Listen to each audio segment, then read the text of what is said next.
नमस्कार, आप सभी का स्वागत है हमारे YouTube चैनल विक्रम से में। आशा और विश्वास करता हूँ, आशा और उम्मीद है कि आप सभी लोग स्वस्थ होंगे, मंगल होंगे और भक्ति कर्म में लग गए होंगे। बहुत लंबे समय के बाद वीडियो लेकर के उपस्थित हुआ हूँ। विश्वास है और उम्मीद है कि आप लोग इस वीडियो को भी अन्य वीडियो की भांति अवश्य पसंद करेंगे, अपना प्रेम, स्नेह, आशीर्वाद अवश्य देंगे।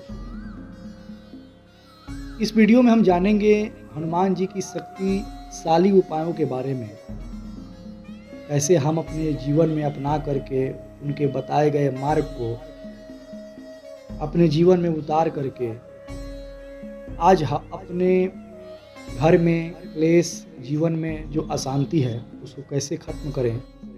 इस वीडियो में अंत तक बने रहें और उन उपायों को जानें। आइए वीडियो को शुरू करते हैं।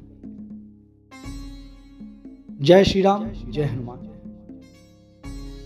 सनातन धर्म में हनुमान जी को शक्ति, साहस, भक्ति और सेवा का प्रतीक माना जाता है।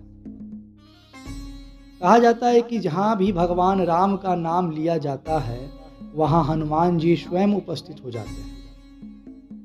कलयुग में अगर कोई देवता सबसे जल्दी प्रसन्न होते हैं तो वे हैं संकट मोचन हनुमान जी।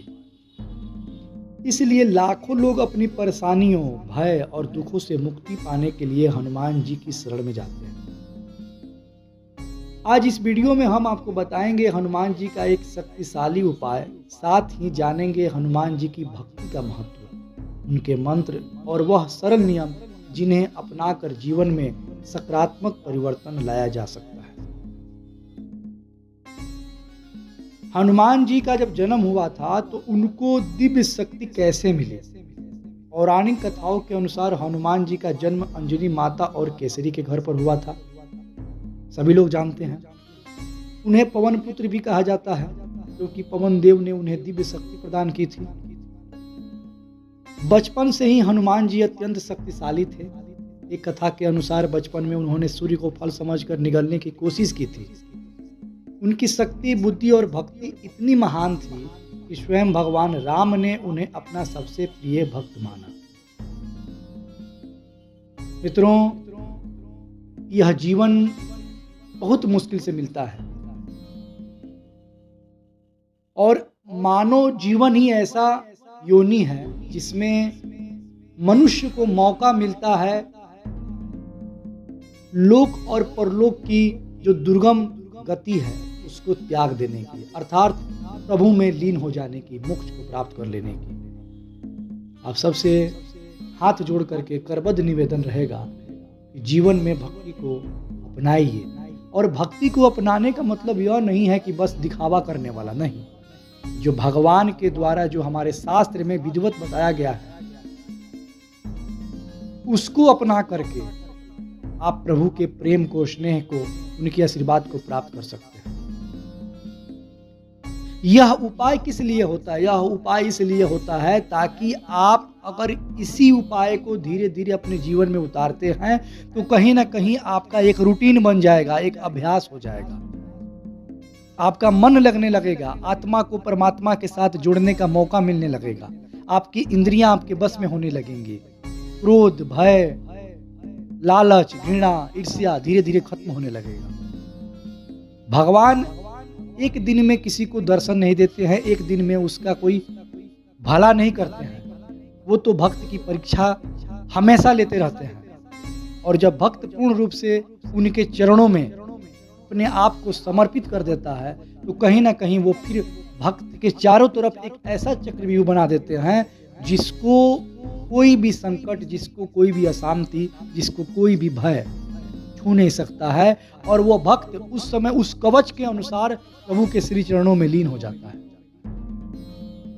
दिल पर हाथ रख के अगर हम लोग बोलेंगे तो उसका 1% भी हम अपने जीवन में भक्ति नहीं करते हैं। माला फेर लिए, जल चढ़ा दिए, भगवान को मिठाई चढ़ा दी, भोग लगा दी, पैसे का चढ़ावा चढ़ा करके चले आए। यह एक हमारी दिनचर्या का रूटीन बन चुका है अगर हम लोग मंदिर जाते हैं। लेकिन क्या आप दिल पे हाथ रखिएगा, मन से सोचिएगा क्या मानवता आपने दिखाया? प्रेम आपके अंदर है, अगर आप कारोबारी हैं, बिजनेसमैन हैं, तो क्या आपने अपने क्रोध पर नियंत्रण किया? आप आज कितने लोगों का भला सोचे, कितने लोगों की मदद की, कितने लोगों को सदाचार के बारे में विचार भी व्यक्त किया। यह सब सोचनीय बात है। इसलिए मेरा आप सबसे निवेदन है कि भक्ति भाव तभी बढ़ेगा, तभी फलित होगा, तभी भगवान प्रसन्न होंगे जब उनके द्वारा दिखाए गए मार्ग को हम लोग अपनाएंगे।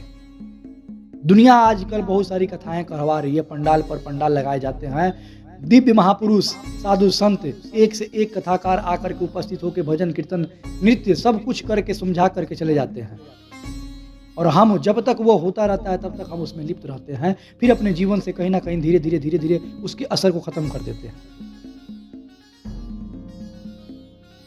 और फिर आप कहते हैं कि हाँ, जो हमारे ऊपर ऐसा है, हम जो है अशांति में हैं, नकारात्मक ऊर्जा जो है हमारे घर से जाता नहीं है, हम जो है अपने कारोबार को नहीं बढ़ाते हैं, जीवन में बहुत संकट ही संकट है। कैसे नहीं होगा?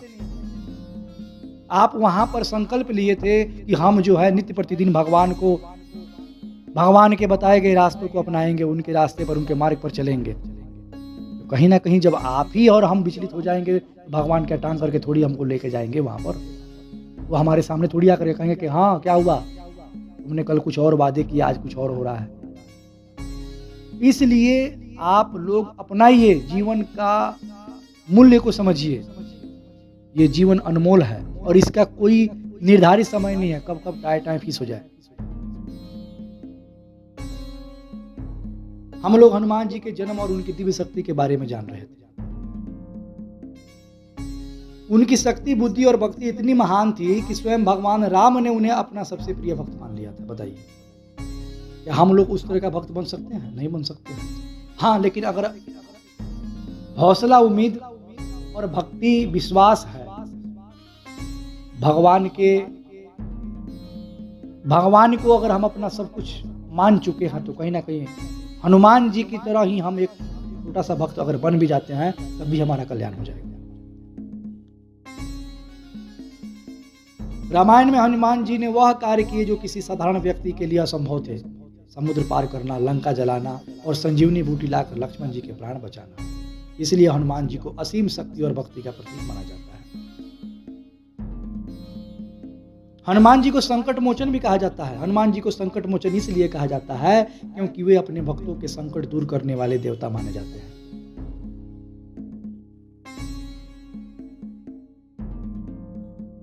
शास्त्रों में कहा गया है कि जो व्यक्ति सच्चे मन से हनुमान जी को याद करता है, उसके जीवन के बड़े से बड़े संकट भी धीरे धीरे दूर होने लगते हैं। इसलिए लोग कठिन समय में हनुमान चालीसा, बजरंग बाण और सुंदर कांड का पाठ करते हैं। देखिए, आजकल सबसे बड़ी बात यह है कि हम लोग विचलित हैं, हम लोग अस्थायी हैं ही नहीं। इस मंदिर में गए तो वहां पूजा कर लिए, उस मंदिर में गए तो वहां पूजा कर लिए, वहां गए तो वहां पूजा कर लिए। अपना इष्ट किसी को बना नहीं रहे हैं।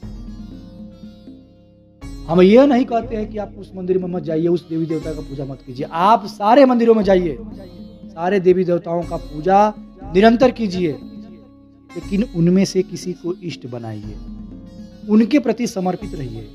मन में ऐसा विचार हमेशा आना चाहिए कि ये मेरे इष्ट और ये मेरे साथ हमेशा हर पल मेरे सर पर अपना हाथ रख करके मुझे आशीर्वाद दे रहे हैं, मैं इनके शरण में हूं। तब देखिए जीवन में कैसे चमत्कार होता है।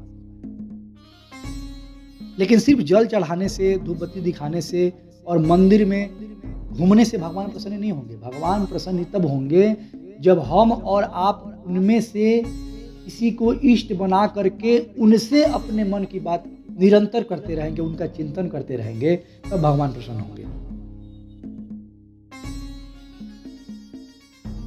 अगर हम और आप जीवन में बार बार परेशानियों का सामना कर रहे हैं, काम में बाधा आ रही है या घर में नकारात्मक ऊर्जा महसूस होती है, तो मंगलवार के दिन यह उपाय कर सकते हैं। सुबह स्नान करने के बाद हनुमान जी के मंदिर में जाएं या घर के मंदिर में उनकी प्रतिमा के सामने बैठें। और याद रखें कि डायरेक्ट प्रत्यक्ष रूप से उनके मुख के सामने नहीं बैठना है, थोड़ा सा दाएं बाएं हो जाना है, क्योंकि हनुमान जी को कतई पसंद नहीं है कि उनके सामने, बिल्कुल उनके मुख के सामने कोई बैठे। क्योंकि वो अपने नेत्रों से हमेशा श्री राम को देखते हैं, ढूंढते हैं।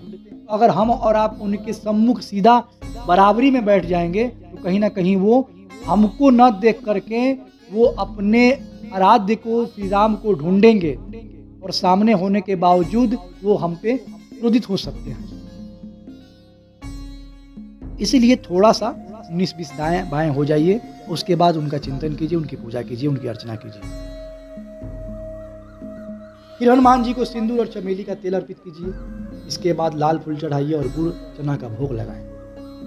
फिर श्रद्धा से, भाव से, प्रेम से अपनी गलतियों को मानते हुए और उस गलतियों को दोबारा ना हो, कम से कम इतना संकल्प लीजिए, इतना विश्वास प्रभु पर बनाइए, जताइए, कहिए उनसे कि अगर होता भी है तो थोड़ा कम करके मुझे ऐसी शक्ति दीजिए, ऐसी भक्ति दीजिए कि मैं धीरे धीरे उसमें परिवर्तन ला सकूं। और एक दिन ऐसा आएगा कि जो हमसे और आपसे अपराध होता है, गलतियां होती हैं, वो धीरे धीरे खत्म हो जाएगा। और फिर श्रद्धा से कम 11 बार, 21 बार, 51 बार, 108 बार, जितने समय आपके पास है और जितनी आपकी क्षमता है उसके अनुसार आप ओम हनुमते नमः, ओम हनुमते नमः का जप कर सकते हैं, मंत्र मन में पढ़ सकते हैं, उनको रिझाने के लिए, उनको प्रसन्न करने के लिए। क्योंकि देखिए, इस मंत्र का नियमित जाप करने से भय, बाधा और संकट धीरे धीरे समाप्त होते हैं। संकट कटे मिटे सब पीरा, जो सुमरे हनुमत बलबीर। हनुमान जी की कृपा पाने का सबसे सरल और लोकप्रिय तरीका है हनुमान चालीसा का पाठ। अगर आप रोज या हर मंगलवार और शनिवार को हनुमान चालीसा पढ़ते हैं तो इससे उत्तम और इससे मन को शांति तो मिलती ही मिलती है, जीवन में एक अद्भुत चमत्कार आपको देखने को मिलेगा। क्योंकि जहां हनुमान चालीसा का पाठ होता है वहां स्वयं हनुमान जी विराजमान होते हैं, वहां नकारात्मक शक्तियां टिक नहीं पाती। अगर बार बार घर में कलह, तनाव या डर का माहौल रहता है तो शनिवार को हनुमान जी के सामने सरसों के तेल का दीपक जलाइए। लेकिन देखिए, ये सब सारे चीज उपाय मैं बता तो रहा हूं क्योंकि कहीं ना कहीं शास्त्र में वर्णित है, लेकिन इसको आप तब तक कीजिए, एक श्रद्धा, एक विश्वास, ऐसा एक रूटीन बना करके अभ्यास करते हुए अपने दिनचर्या में लाइए। ऐसा नहीं कि 21 दिन, 11 दिन, 22 दिन, 50 दिन, ऐसा कुछ नहीं है। विश्वास रख करके कि ये हम निरंतर करते रहेंगे। एक समय ऐसा आएगा कि ऑटोमेटिक कहीं ना कहीं आपको आभास होगा, आप प्रतीत करने लगिएगा कि हाँ, मेरे सम्मुख हनुमान जी हैं, या ऐसी शक्तियां हैं जो कहीं ना कहीं हमारे ऊपर है और हम में कहीं ना कहीं परिवर्तन होना शुरू हो गया है।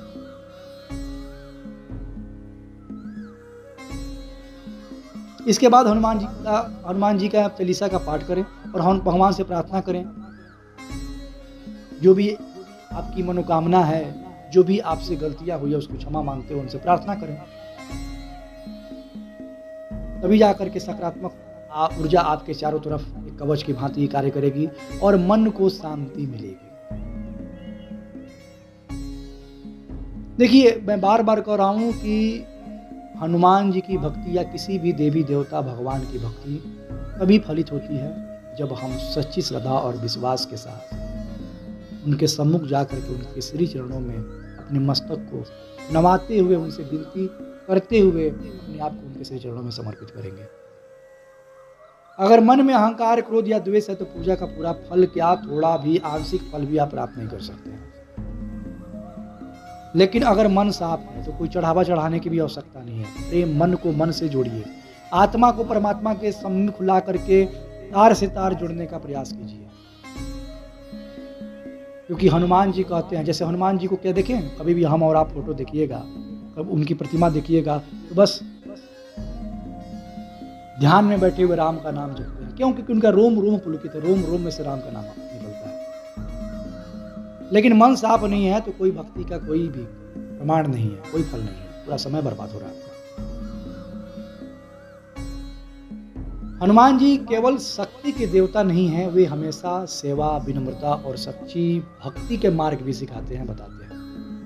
अगर हम अपने जीवन में शिष्टाचार, संस्कार या अनुशासन को खो दिए हैं तो आप अगर हनुमान जी की भक्ति करते हैं तो वह निरंतर धीरे धीरे आपके अंदर आना शुरू हो जाएगा। लेकिन हाँ, निरंतर विश्वास, श्रद्धा, प्रेम और विनती करते हुए अगर आप यह उपाय कीजिएगा तो फलित अवश्य होगा, क्योंकि यह भगवान का संदेश है, भगवान की वाणी है। अगर आप शास्त्र में, वेद में, पुराण में, हनुमान चालीसा में, सुंदरकांड में विश्वास रखते हैं तो आप यह उपाय अपना करके अपने जीवन में परिवर्तन देख सकते हैं। अगर आप भी जीवन में शांति और सफलता चाहते हैं तो हनुमान जी की भक्ति करें, उनको रिझाने का प्रयास करें, क्योंकि हनुमान जी की भक्ति करने से स्वयं त्रिकालदर्शी शिवशंकर शंभु प्रसन्न होंगे, माँ जगज्जननी जगदम्बा प्रसन्न होंगी और त्रिलोक स्वामी विष्णु भगवान प्रसन्न होंगे, माता लक्ष्मी प्रसन्न होंगी। पवन पुत्र के नाम से जाने जाते हैं बजरंगबली, तो पवन देव आप पर प्रसन्न होंगे। सारे देवी देवताओं का उन पर आशीर्वाद था, तो सारे देवी देवता आप पे प्रसन्न होंगे। सूर्य भगवान का डायरेक्ट प्रत्यक्ष रूप से आशीर्वाद आपको मिलेगा। तो कुल मिलाकर के यही कहना है कि अगर आप हनुमान जी को प्रसन्न कर लेते हैं तो सभी देवताओं का आशीर्वाद आपको मिलता रहेगा। आज के लिए इतना ही। जय श्री राम, जय हनुमान। आशा और उम्मीद करता हूँ कि इस वीडियो से कहीं ना कहीं आप कुछ ना कुछ सीखिएगा, अपने जीवन में कुछ अपनाने का प्रयास कीजिएगा। अगर वीडियो कुछ समझ आता है, वीडियो से कुछ सीखते हैं, तो आपसे अनुरोध रहेगा कि वीडियो को शेयर कीजिए। चैनल पर नए हैं तो चैनल को सब्सक्राइब कीजिए, लाइक कीजिए और अपना स्नेह आशीर्वाद मुझ पर, मेरे चैनल पर बनाइए। अगर कोई त्रुटि हो तो आप कमेंट बॉक्स में वहाँ पर बता सकते हैं, इसके लिए मैं आपका आभार व्यक्त करूँगा। मिलते हैं किसी अन्य वीडियो में। तब तक जय श्री राम, जय हनुमान, हर महादेव।